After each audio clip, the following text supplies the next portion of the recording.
Hello everyone, শুরু করছি উপন্যাস দি সাইলেন্ট মেনর, লেখিকা ডায়না ইমরোজ লাকি, পর্ব 27, ভয়েস বাই আরবি। মঞ্জুরি গ্রাম নিস্তব্ধ। দুপুর গড়িয়ে বিকেলের আলো নামতে শুরু করেছে, কিন্তু কোথাও কোনো হইচই নেই। বাতাস যেন থমকে আছে, তাল গাছের পাতা নড়ে না। দূরের বাঁশঝাড়ের ভেতরেও কোনো শব্দ নেই। মাঝে মাঝে সাজে বনের ভিতর থেকে ভেসে আসে এক অজানা পাখির ডাক। মাটির পথটা ফাঁকা, ধুলো চুপচাপ পড়ে আছে। মাটির ঘরগুলো দরজা আধখোলা রেখে যেন নিঃশ্বাস আটকে অপেক্ষা করেছে কিসের যেন। ছোট নদীর ধারে জলের উপর সোনালি আলো পড়ছে। নদীর ঢেউ অদ্ভুতভাবে স্থির।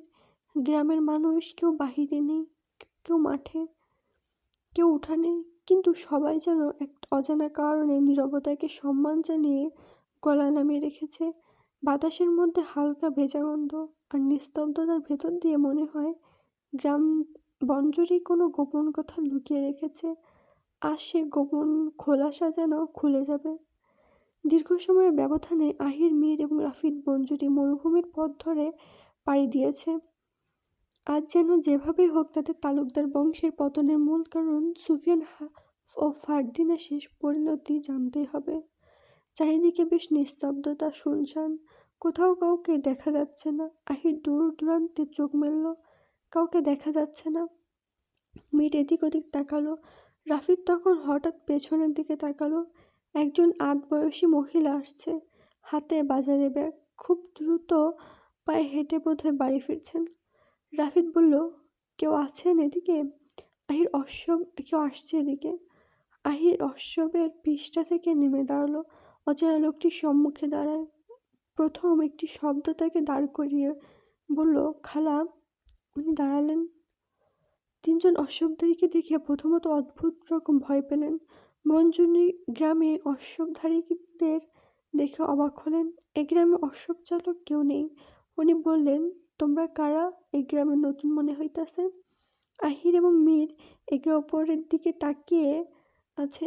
আহির বলল, খালা, এই গ্রামে সেলিম নামে কেউ আছে? মহিলাটা ভাবলেন বেশ কিছুক্ষণ, এরপর নীরব কণ্ঠে জবাব দিলেন, হ, আছে একদিন। কেন? ওনার সাথে আমাদের গুরুত্বপূর্ণ কাজ আছে, বলল মীর। মহিলাটি এবার ভাবলেশীনভাবে বলল, তোমাদের কি কোনো সমস্যা আছে? সমস্যা মানে? রাফিদ ওনার দিকে একটু এগিয়ে গেল, কারণ উনি একজন পণ্ডিত আছিল। বাক্যটি শুনে পুনরায় তারা চাওয়াচাই করল। আহির ওনার রেস্ট টেনে মিথ্যা বলল, হ্যাঁ, ঠিক ধরেছেন, সমস্যা আছে আমার বন্ধুর, বলে রাফিদকে লক্ষ্য করে দেখালো। রাফিদ দু কোমর হাত দিয়ে কিছু বলতে চাইল, আবার থেমে গেল। কোথায় পাওয়া যাবে তাকে? মীর জিজ্ঞেস করল। আমার লাগে আহো, বলে হাঁটা শুরু করলো তিনি। তারা তিনজনও ওনাকে অনুসরণ করে অশ্বব নিয়ে ধীরে ধীরে তার পেছনে চলতে লাগলো। সেলিমের বাড়িতে তারা উপস্থিত হয়। মাটির স্যাঁতসেঁতে ঘর, দুটো গরু বাঁধা উঠোনের সামনে। ঘরটির পেছন দিক থেকে ধোঁয়া উঠছে, সিদ্ধ ভাতের গন্ধ ভেসে আসছে। সন্ধ্যার পর রান্নার সময়টাতে রান্নার বিষয়টা অস্বাভাবিক হলেও কেউ সারাদিনের কাজে ব্যস্ত থাকলে সন্ধ্যা অথবা রাত তার জন্য উপযুক্ত সময়। অচেনা লোক মহিলাটি সামনের দিকে ঘরটি দেখিয়ে বললেন, সেলিম ভাই ঘরে আছেন? বলে সরু কণ্ঠে ডাকলেন, সেলিম ভাই, আপনার কাছে বিদেশ থেকে লোক আইছে, বাহিরে আহেন। সবাই অপেক্ষা করছে, ঘর থেকে সেলিমের বের হওয়ার অপেক্ষায়। অচেনা লোক মহিলাটি বলল, তোমরা অপেক্ষা করো, উনি হয়তো কাম করতেছে, অহনি আইব, বলে তিনি চলে যান। ঘর থেকে এখন পর্যন্ত কেউ বের হয়নি। অন্যদিকে সন্ধ্যার আধারে চারিদিকে কিছুটা ঝাপসা, খানিকটা কুয়াশায় পরিপূর্ণ হয়ে যাচ্ছে, সাথে শৈত্যপ্রবাহ বেড়ে যাচ্ছে। মঞ্জুরি গ্রামে শীতের তাণ্ডব বরাবরই তীব্র। তাৎক্ষণিক গরুর গলা থেকে ঘণ্টার টুংটাং শব্দ আসলো। শব্দ পেয়ে ঘর থেকে একজন বৃদ্ধা বেরিয়ে আসলো। লণ্ঠনের আলোয় চোখ দুটো লাল টকটকে হয়ে দেখাচ্ছে, চামড়া ঝুলে গেছে, মাথাসহ পুরো শরীর সাদা চাদরে ঢাকা। ওনার চোখ পড়ল মীরের দিকে। তার গলায় রত্নখচিত পেন্ডেন্ট লকেটটি লণ্ঠনের আলোয় চকচক করছে। ঘুরে ঘুরে তাদের তিনজনের দিকে তাকালেন, এরপর লণ্ঠন হাতে চলে গেলেন গরুর দিকে। কিছু খড় জল ওদের ঠিকঠাক করে খেতে দিল। বিড়বিড় করে কিছু বলছিল, যা আহির তাদের কানে আসলো না। সেলিমের আচরণ অদ্ভুত মনে হলো। সেলিম গরুর ঘর থেকে বেরিয়ে আহিরদের ভ্রুক্ষেপ না করেই ভেতর ঘরে চলে যাইতে চাইল। আহির তাকে লক্ষ্য করে বলল, শুনুন চাচা, আপনার সাথে দেখা করতে আসছিলাম। আমাদের দেখেও না দেখার ভান করে চলে যাচ্ছেন। সেলিম থ মেরে দাঁড়িয়ে পড়ল। চোখ তুলে শুধু ঘাড় ও মাথা ঘুরিয়ে তাকালেন তাদের দিকে। তিনটি মুখ তার কাছে ভয়াবহ মনে হচ্ছে। তাদের গ্রাহ্য না করে ঘরের ভেতর প্রবেশ করতেই আহির এগিয়ে গেল উনার সদর দরজার সামনে। দরজায় হাত দিয়ে আহির কিছুটা রেগে বলল, আপনি কি আমাদের কথা শুনছেন না, নাকি এড়িয়ে যাচ্ছেন? সেলিম বলল, কি চাই তোমাদের? কি চাই সেটা শুনতে হলে নিশ্চয়ই আপনাকে আমাদের সাথে স্থির হয়ে কথা বলা দরকার, আহির বলল ক্ষিপ্ত কণ্ঠে। সেলিম চোখ বড় বড় করে আহিরের দিকে তাকিয়ে চেয়ে বলল, আমি শুনছি। সেলিম উদ্ভ্রান্ত কণ্ঠে বলল, আমরা রসিক তালুকদারের বংশ নিয়ে কথা বলতে চাই। সুফিয়ান ফারদিনারের কি হয়েছিল সেই নিয়ে কথা বলতে চাই। আমরা সংবাদ পেয়ে এসেছি এখানে। আপনি এই বিষয়ে সব জানেন, তাই কিছু না লুকিয়ে সবটা বলুন। সেলিমের হাতটি হঠাৎ করে কেঁপে উঠল। লণ্ঠন নড়ছে অস্বাভাবিকভাবে, সাথে চোখ দুটো মার্বেলের মতো বড় হয়ে গেছে। আহির দরজা থেকে হাত সরিয়ে ফেলল। মীর ও রাফিদ ঘরের বারান্দায় এসে দাঁড়ালো। সেলিমকে কাঁপতে দেখে মীর বলল, আপনি ঠিক আছেন? সেলিম কোনো কথা না বলে শান্ত হলো। নিজেকে সামলে বলল, ভেতরে এসে বসুন। সেলিমের চুলায় ভাত ছিল, প্রায় ভাত পরিপূর্ণ সিদ্ধ হয়েছে। ভাতটা তোলার কথা বলে রান্নাঘরে আসলো। আহির আড়ালে নজর রাখলো ওনার ওপর। যদি পালিয়ে যায়? কাকে প্রমাণ ব্যতীত কোনো কিছুর জন্য মিথ্যা দোষ দেওয়ার সন্দেহ করা মোটেও উচিত নয়, কিন্তু একজন ডিটেকটিভের মন সর্বদা সন্দেহে ভরপুর থাকে যেন। সেলিম ভাত তুলে কাপা কাপা শরীর নিয়ে ঘরের ভেতরে এসে বসলেন পিঁড়িতে। আহির মীর রাফিদ একটা পার্টিতে বসে আছে। আহির বলল, এবার বলুন, কি হয়েছিল সেদিন? তালুকদার বংশের পতনের কারণ কি? সুফিয়ান কোথায়? তার লেখা দি সাইলেন্ট ম্যানের বইটি অসম্পূর্ণ কেন? ফারদিনা সত্যটা যাচাই না করে চলে গেছিল কেন? আহির সব প্রশ্নের ঝামেলা যেন একসাথে শেষ করতে চাইল। লোকটির চোখে অজস্র জল ভেসে উঠেছে। লণ্ঠনের আলোয় চোখগুলো চিকচিক করছে। স্পষ্টভাবে সেই জল ফুটে উঠেছে। মীর বলল, আপনি কাঁদছেন কেন? ওই কথা যার মনে পড়ে সেই কাঁদে। তোমরা জানলে তোমরাও কাঁদবে। কি হয়েছে বলুন? রাফিদ তাড়া দিল। ফারদিনা পালিয়ে যায়নি বললেন সেলিম। তাহলে কোথায় ছিল? বলল আহির। লণ্ঠনের সোনালি আলোয় অতীতের সে ঘটনা যেন ভেসে উঠল সেলিমের কণ্ঠে তাদের সামনে। সুফিয়ান লেখা থামিয়ে সেই কখন থেকে পাগলের মতো সিগারেট টানছে বারান্দায় বসে। সলেমান পাশে বসেই চোখের সামনে একজন সুস্থ সবল মানুষকে যেন পাগল হতে দেখছে। ফারদিনা আমার সত্যটা না জেনেই আমায় ছেড়ে চলে গেছে। এখন তোরাও আমাকে হারিয়ে ফেলবি। কথাটা সলেমানের আশেপাশে বারবার প্রতিধ্বনিত হচ্ছে। ওর ভেতরটা তখন কেঁপে কেঁপে উঠছিল। সুফিয়ানের হাবভাব হঠাৎ করে যেন হিংস্র পশুর মতো হয়ে গেছে। শব্দ প্রকাশ না পেলেও তার ভয়ঙ্কর চোখগুলো পুরো শরীরের অভিব্যক্তি তা বারবার মনে করিয়ে দিচ্ছে। সলেমান ঢোক গিলে শান্ত কণ্ঠে বলল, এভাবে বসে থাকবেন? এত সিগারেট টানবেন না? আপনাকে পাগল পাগল লাগছে। সুস্থ থেকে কি হবে? যাকে ভালোবেসেছি তাকেই পাইনি। ভালোবাসার মানুষকে নিজের করে না পেয়ে মানুষ অর্ধেক পাগল হয়।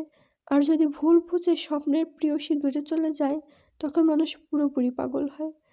থেমে পাগলের মতো চোখের জল মিশ্রিত হাসি এনে বলল, জানিস সবচেয়ে ভয়ঙ্কর জিনিস কি? যখন নিজের চিৎকার নিজের কানে পৌঁছায় না, তখন মনে হয় বহু আগেই মরে গেছি, শুধু দেহটাই এখন পড়ে আছে বলে কেঁদে উঠল সুফিয়ান। সলেমান শান্ত স্বরূপ কণ্ঠে বলল, এভাবে কাঁদবেন না। আপনার মতো শক্তপোক্ত মানুষটাকে এভাবে দুর্বল হয়ে একজন নারীর জন্য কান্নাকাটি করা মানায় না। শান্ত হন। শান্ত নদীর মতোই তো ছিলাম। আজ ফারদিন আমাকে উতলা করে রেখেছে। আপনি কি নিশ্চিত সে আপনাকে সামান্য কারণে সন্দেহ করে চলে যেতে পারে? সুফিয়ান হঠাৎ করে মর্মাহত মর্মান্তিক চোখে সোলেমানের দিকে তাকালো। সোলেমান আবার বলল, জাহাজ বন্ধ। তাহলে আপনি তার ভাইদের কথা মেনে নিলেন? নিজেকে ঠুকরে ঠুকরে মেরে ফেলছেন কেন? সত্যটা আমরা যাচাই করতে পারি। কোন সত্য? সুফিয়ান যেন অবুঝের মতো প্রশ্ন করল। আমার মনে হয় সে অভিমান করে ঘরের ভিতর ঘাপটি মেরে আছে। চলুন আমরা কৌশলে খুঁজে দেখি। সুফিয়ান সোলেমানের কথাটা যেন মেনে নিল। সে এবার গভীর ভাবনায় ডুবে গেল। আজ তালুকদার বাড়ি যাওয়ার পর থেকে কি বলেছে সবকিছু শুরু থেকে ভাবতে শুরু করলো। সেকেন্ড কয়েক পর চোখ মেলল। সোলেমানকে বলল, তুই ঠিক বলেছিস, তবে লুকিয়ে লুকিয়ে নয়। আজ তোদের সরাসরি সামনে যাব বলে সিগারেটটা ফেলে দিল। বারান্দা থেকে উঠে ঘরের ভেতর প্রবেশ করলো। সদ্যর দরজাটা বন্ধ করে দিল। মিনিট 10 পর লাল মিয়া সহ সবাই বদরু, হাবলু, সুফিয়ানের বাড়িতে উপস্থিত হলো। ঠিক সেই মুহূর্তে সুফিয়ান দরজা খুলে বের হলো, তবে অন্য রূপে। তার গায়ে গাঢ় কালো কোট, কালো বোতামে সন্ধ্যার আলো চিকচিক করে উঠছে। বাঁ কাঁধে কালো পশমের শালটা ঝুলে আছে, আর কোমরে প্রাচীন স্টাইলে বাঁধা তলোয়ার খানা তাকে আরও প্রভাবশালী করে তুলছে। মুখে পাতলা দাড়ি, খুব যত্নে ছাঁটা, আর চোখ দুটো যেন ইস্পাতের মতো ধারালো হয়ে উঠেছে। সেই চোখে এমন ঠান্ডা আত্মবিশ্বাস যেন পুরো আলিমনগর তার নখে আটকে আছে। কিন্তু আজ সুলেমান দেখল ভিন্ন কিছু। লাল মিয়ার ঠোঁটের কোণে এক অজানা হাসি, যেন চোখে যেন তীব্র আশ্চর্যের ঝিলিক। এই মানুষটা কি সত্যি একজন কৃষক, নাকি তার ভেতরে লুকিয়ে আছে আর এক রূপ? সুলেমান থমকে গেল। মুহূর্তের মাঝে বুঝে গেল, আজকে সে যে সুফিয়ানকে দেখছে, সে আগের সেই নম্র সুফিয়ান হায়দার না। তার ভেতরে কিছু বদলেছে। আর সেই পরিবর্তিত রূপ দেখে সুলেমান অবাক হয়ে শুধু ফিসফিস করে বলল, এ কেমন রূপ আপনার? শহরের বাবুদের মতো লাগছে। সুফিয়ান ফিসফিসিয়ে বলা বাক্যটি শুনে ফেলল। তলোয়ারটা হাতে নিয়ে বলল, আমার আসল রূপ ওরা দেখবে। সুলেমান দাঁড়িয়ে গেল। বদরু ওরা নিজেদের মধ্যে চাওয়াচাই করলো। সুফিয়ান হন্তদন্ত হয়ে ঘর থেকে বের হতেই সুলেমান বলল, এভাবে কোথায় যান? আর আপনি এরকম পোশাক কোথায় পেলেন? আপনি কি সত্যি কৃষক? সুফিয়ান দাঁড়িয়ে পড়ল, রাঙার কাছে এগোলো। কথা বলার ধরন পাল্টে বলল, আমাকে দেখে তোদের কি মনে হয়? এক এক সময় এক এক রকম মনে হয়। আমরা বিভ্রান্ত, বলল লাল মিয়া। সুফিয়ান হঠাৎ করে মনোভাব পাল্টে নিয়ে লাল মিয়ার দিকে এগিয়ে গেল। লাল মিয়া কিছুটা ঘাবড়ে গেল সুফিয়ানের অভিব্যক্তি দেখে। সুফিয়ান বলল, আমি আলিমনগরের একজন সাধারণ বাসিন্দা, একজন কৃষক, কখনো রাখাল বাসিওয়ালা। আপনার কণ্ঠে কখনো বাঁশির সুর শুনিনি, বলল সুলেমান। তাকিয়ে আছে সুফিয়ানের রক্তমাখা চোখের দিকে। সুফিয়ান ওদের দিক থেকে মুখ ঘুরিয়ে নিল। পুনরায় হালকা ঘাড় ঘুরিয়ে কাঁধের উপর থেকে অদ্ভুত এক ভয়াবহ চোখে তাকালো। বলল, যে শোনার সেই শুনেছে। ফারদিনা, বলল বদরু নিশ্চিত কণ্ঠ ওর। তোর বুদ্ধি আছে বদরু, বলল সুফিয়ান। এখন আপনি কোথায় যাবেন? সুলেমানের প্রশ্ন। তালুকদার বাড়ি। ভালো হবে, জিজ্ঞেস করুন ফারদিনা কোথায়। সে বিদেশে যায়নি আমি নিশ্চিত। তারা কিছু লুকাতে চাইছে। সব কিছু নিশ্চয় তারা জানে। সুলেমান বলল, কি জানে ওরা? বিদেশে গেছে, এটাই তো। সুফিয়ান এর ভাবসাব হঠাৎ পরিবর্তন হলো। এবার বলল, আজ ওদের বলতে হবে ফারদিনা কোথায়। যদি সত্যি প্রমাণিত হয় আজমাদেরকে বিয়ে করে কিরগিজস্তানে চলে গেছে, তবে আমিও কিরগিজস্তানে যাব। আজমাত কোথায় থাকে ওদের বলতে হবে। ফারদিনাকে শুধু কয়েকটা প্রশ্ন করার আছে। তাহলে দেরি কেন? যান তাদের বাড়ি। সুলেমান বেশ তাড়া দিল। ঘুরে বদরুকে বলল, তোরা এই সময় এখানে কেন? বদরু শুকনো গলায় ভিজে ভিজে টান এনে বলল, গত 3 দিন ধরে ছেলের বউকে খুঁজে পাচ্ছি না। ভাবছি রাগে হয়তো বাপের বাড়ি চলে গেছে। কয়েকদিন আগে ঝগড়া হয়েছিল। আজ আমি ওর বাপের বাড়ি গেলাম, কিন্তু সেখানে গিয়ে দেখি ওর বাবা মা কেউ বাড়িতে নেই। একজনকে জিজ্ঞেস করলাম, উনি বললেন তারা বেশ কয়েকদিন হয় হাওয়া হয়ে গেছে। কোথায় গেছে কেউ জানে না। বদরু উদাসীন কণ্ঠে সুফিয়ানের চোখে ভাঁজ পড়ল। ওর দিকে তাকিয়ে বলল, কি বলিস? ঠিক বলছি, আর এটাই বলতেই আপনার কাছে এসেছি। এখানে এসে দেখি আপনার এই অবস্থা। ফারজিনা কোথায় চলে গেছে? যান, আগে আপনি তাকে খুঁজুন। সোলেমান লুঙ্গিটি ভাঁজ করতে করতে বলল, তুই ঠিক বলছিস, গ্রামে কত মানুষ হঠাৎ কইরা উধাও হয়ে যাচ্ছে। আমিও বিষয়টা লক্ষ্য করছি। গ্রামটা আর আগের মতো নাই, কেমন যেন নিস্তব্ধ হয়ে গেছে গ্রামটি। লাল মিয়া বলল, গ্রামের ঠিক কি হচ্ছে আমরা খুঁজে বের করব, তবে এখন না, আগে ফারদিনাকে খুঁজে বের করতে হবে। সে কোথায় গেছে জানতে হবে। বিদেশে নাকি ঘরেতেই আছে? সুফিয়ান তাকে ওদের ওদের চোখে তাকে ভেবে হতাশার ছায়া দেখল। যে মানুষগুলো কোনোদিন পরিবর্তন হবে না ভেবেছিল, তারা আজ পরিবর্তিত। তার সাথে বেইমানি করবে বলে ভেবেছিল অনেকে, আজ তার জন্য ওরা চিন্তিত। ভেবে সুফিয়ানের আনন্দ হচ্ছে খানিকটা, কিন্তু হৃদয়টা ভেঙে গেছে, যেন অর্ধেকটা ঝুলে আছে মাংসপেশির সাথে। ফারদিনা ঠিক ফারদিনার সঠিক খোঁজ না পাওয়া পর্যন্ত হৃদয়টা ভাঙা অবস্থা থাকবে। ফারদিনা যদি তাকে সত্যি ছেড়ে চলে গিয়ে থাকে, তবে যেন পুরোপুরি হৃদয়টা ভেঙে পড়বে, সেই সাথে সেও ভেঙে যাবে হয়তো। সোলেমান সুফিয়ানের দিকে এগোলো, বলল, আপনি দেরি করছেন কেন? জানোই বাড়ি। আপনি আগে থাকুন, আমরা পেছনে পেছনে আসছি। আর তলোয়ারটা আমাদের কাছে দেন, আগে ওইটা নিয়ে ভেতরে যাওয়া লাগবে না। সুফিয়ান সোলেমানের কথা রাখলো, তলোয়ারটা ওর কাছে দিল। এরপর তালুকদার বাড়ির দিকে রওনা হলো। আজ তীব্র শীত, মনে হচ্ছে শীতেরা সব আজ একই সঙ্গে আলিমনগর জড়িয়ে ধরেছে। আকাশে মেঘের হাতছানি, চাঁদ আছে, চাঁদকে মেঘ ঢেকে রেখেছিল, এখন মেঘ খণ্ডে উড়ে গিয়ে চাঁদের আলো দিচ্ছে। কিন্তু সুফিয়ানের শরীর থেকে যেন আগুন বের হচ্ছে। উপরের কোট খুলে ফেলতেই পেছন থেকে একজন কোটটি খুলে নিয়ে গেল। বিষয়টি লক্ষ্য করলো সোলেমান সহ ওরা বেশ কিছুটা দূরে ছিল। হয়ে দাঁড়িয়ে গেল। সোলেমান বলল, কেউ একজন সুফিয়ানের গা থেকে কোট খুলে নিল, মনে হয় অনুচারী। এরপর আর অনুচারীকে দেখা গেল না। লাল মিয়া বলল, আমিও দেখেছি, এসব বাদ দে, পরে দেখা যাবে। সুফিয়ানের পরনে শুধু গেঞ্জি। সে এখন তালুকদার বাড়ির সামনে, দুজন পাহারাদার পায়চারি করছে। সুফিয়ান একটা সিগারেট ধরিয়েছে। একজন পাহারাদার তার দিকে এগিয়ে বলল, এত রাতে এইখানে? ভেতরে যাব, দরকার আছে। কিন্তু সর্দার কাউকে ভেতরে যেতে বারণ করেছে। আমাকেও। সুফিয়ান ভুরু কুঁচকে বলল, রশিদ তাকে ভেতরে যেতে বারণ করবে না বলে ধারণা করলো। কিন্তু পাহারাদার পরবর্তী জবাবে ধারণা পাল্টে দিল।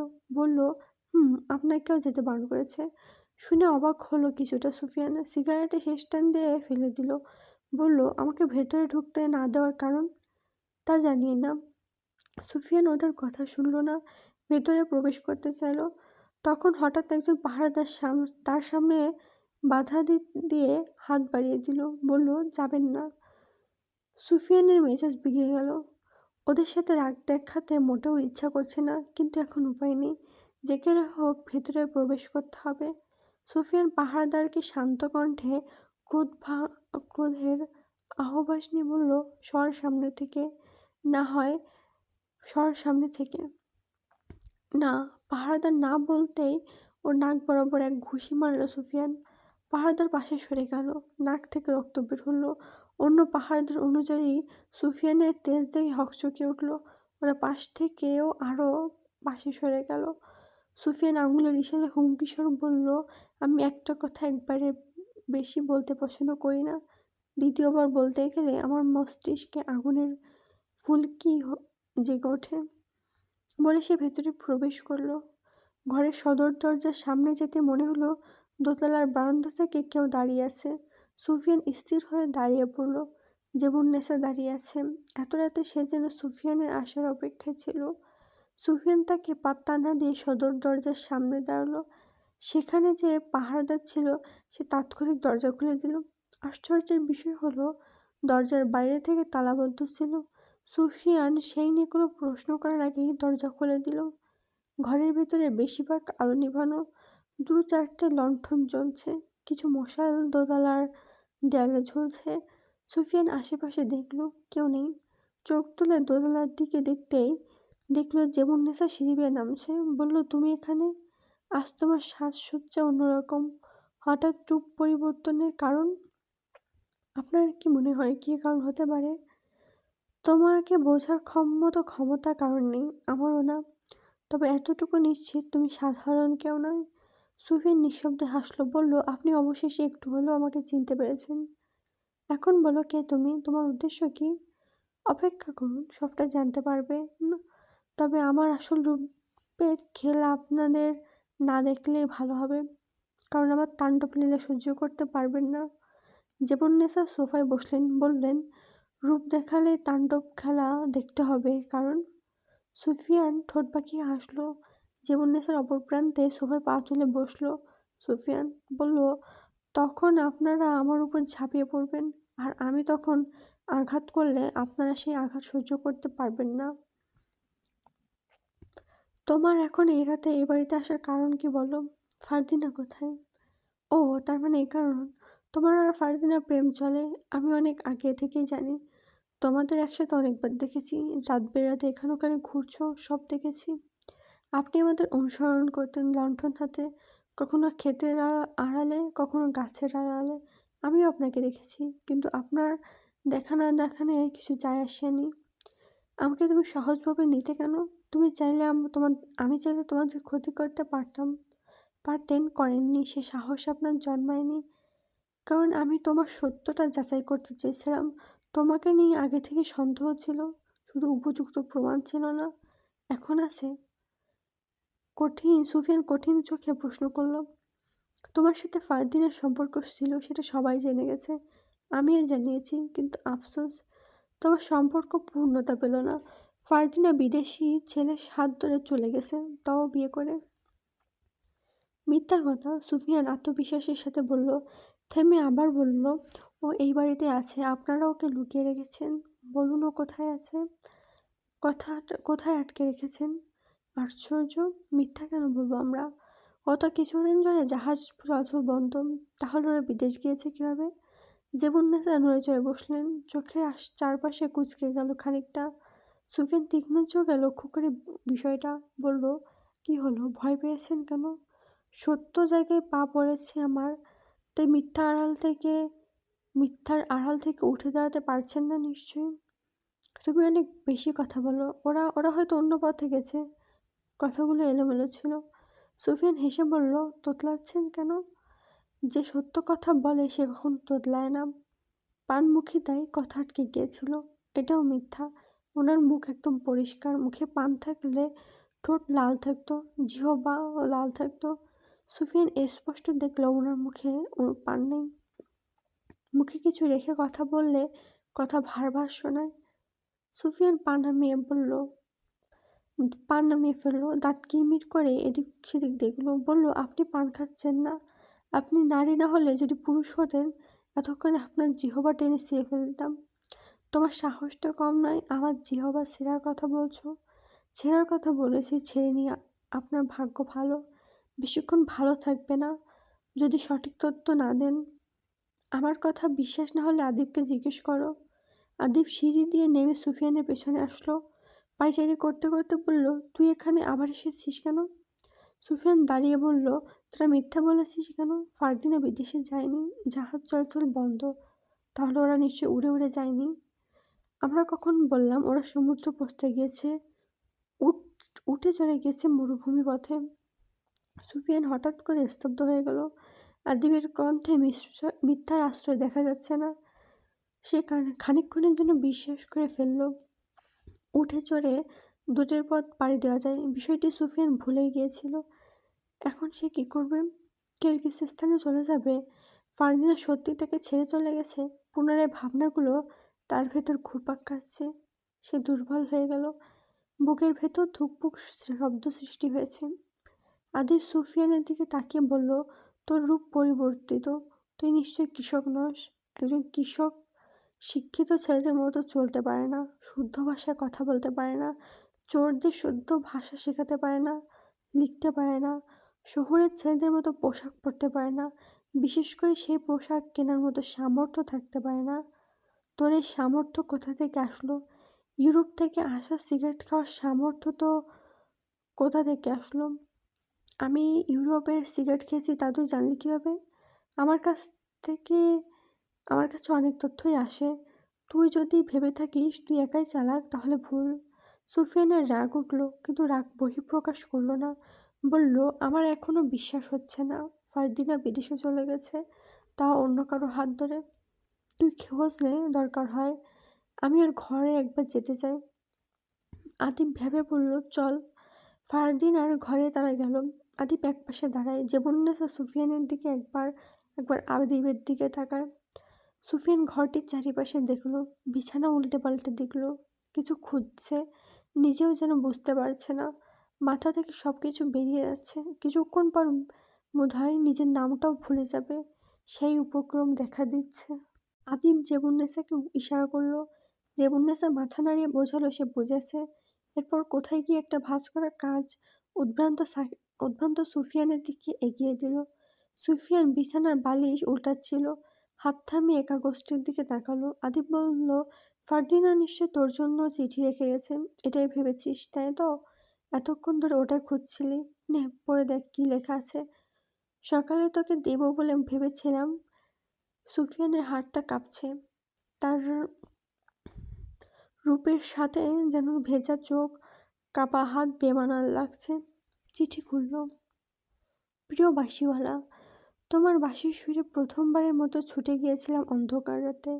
ভয় আতঙ্কের মাঝেও যেন তোমার বাঁশির সুরে এক অন্যরকম সাহস তৈরি হয়েছিল। সেদিন কি ছিল তোমার সুরে আমি জানি না। পাগলের মতো ছুটে গিয়েছিলাম অজানা বাঁশিওয়ালার কাছে।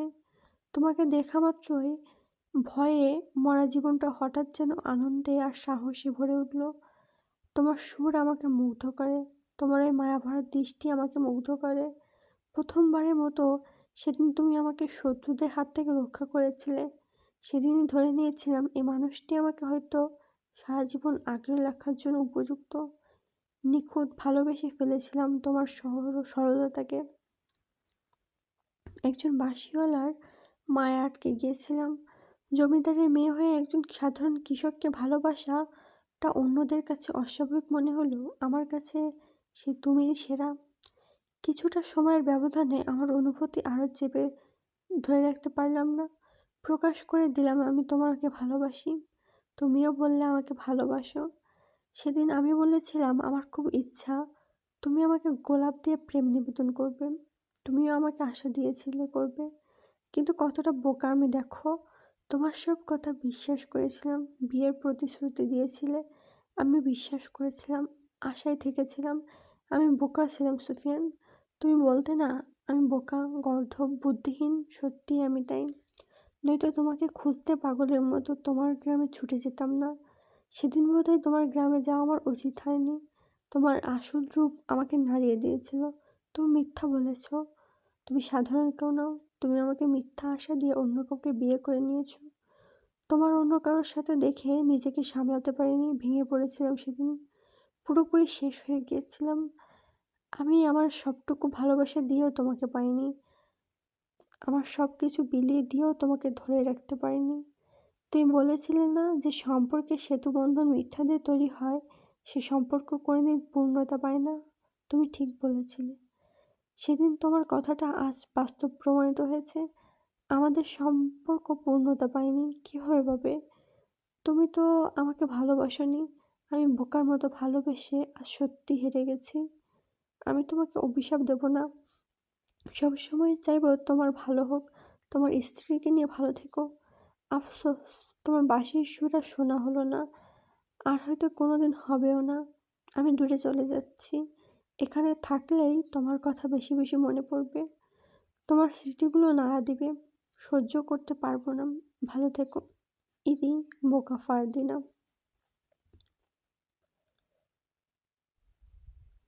আজ এই পর্যন্তই। পরবর্তী পার্ট নিয়ে খুব দ্রুত আসবো আপনাদের মাঝে। এতক্ষণ ধৈর্য ধরে শোনার জন্য ধন্যবাদ।